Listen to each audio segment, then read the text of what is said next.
When it comes to managing projects and implementing ideas, your actions can affect a lot of people, and some of them will have more influence than others. Knowing who these influential people are before you start a project or initiative is incredibly important. This is because you're more likely to succeed if you have their support. But how can you identify these key people? This is where conducting a stakeholder analysis is useful. There are 3 steps to doing this. First, you brainstorm a list of people who might have an interest in your project.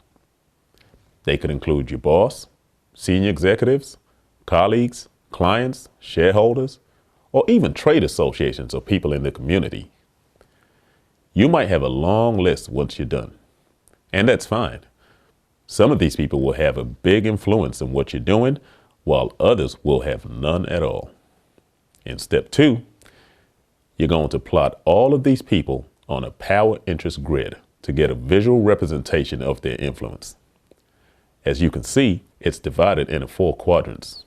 The actions you take will depend on where they are on the grid. Plot people vertically based on how powerful they are, and horizontally based on how much interest they have on your project. For example, imagine you've identified 4 people who have a stake in your project. These are your boss, Diego, your colleagues, Sarah and Addie, and a senior executive, John. Diego and John both have a great deal of power and interest in your project, so you need to place them in the upper right-hand quadrant. You'll want to work closely with both of them during implementation. Sarah and Addie, on the other hand, have a great deal of interest in your project, but little power. They'll both go in the lower right quadrant.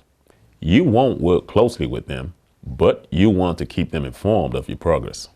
Once you've plotted all your stakeholders on the grid, you'll need to find out what motivates them. For instance, what financial or emotional interests do they have in your project? Who influences their opinions? You'll likely find that some of your stakeholders will be avid supporters of what you're doing, while others might try to block your efforts.